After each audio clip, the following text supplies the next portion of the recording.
22 more shutdowns. The end of 2019 brings a rash of Seattle area restaurant closures. The end of 2019 saw the Seattle area say goodbye to 20-plus restaurants, about double what we've seen for the same time frame during our city's crazy restaurant boom of recent years. But then, as we tallied these closures, openings continued unabated. 22 new restaurants in Seattle proper, 17 on the Eastside, up north or elsewhere in the area, 4 fresh bars on Capitol Hill and in Ballard, and 5 wine tasting rooms with food options, including a champagne bar called House of Pagne. Overall, by the back-of-the-napkin math my colleague Tan Vinh and I have done, 2019 as a whole brought 89 Seattle area restaurant and bar closures. Sounds like a lot, but we also totaled up 395 openings, more than one new place debuting per day. This outstrips 2018, with its 71 closures versus 362 openings. Clearly, the Seattle restaurant scene is still booming, right?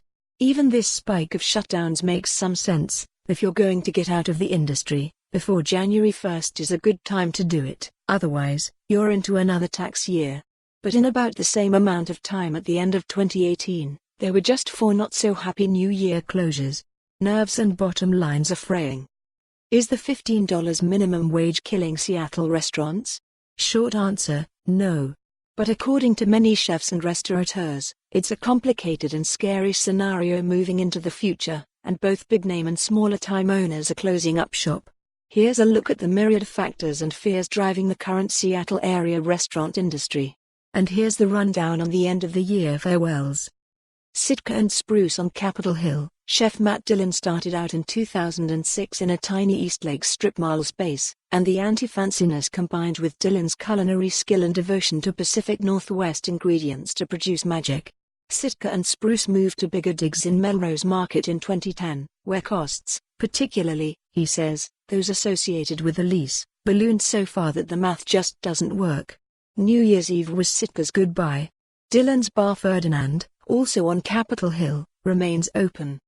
Bramling Cross, Marine Hardware and Super Bueno in Ballard and Fremont. Seattle restaurateur Ethan Stoll pulled the plug on 3 of his company's underperforming places at the end of 2019, calling the trio challenging from an operational perspective and never as successful as they need to be. Bramling Cross and Marine Hardware have become event spaces, while Super Bueno will morph into another edition of Stoll's popular Tavolata. Chunky's on Capitol Hill, after almost a decade in its funny little spot with the being John Malkovich-style tiny dining room, Chunky's closed at the end of 2019. Owners Wen Long and Tom Farrell mortgaged their houses to open the place. Later, they got Marie. For more on this story, visit the news article link.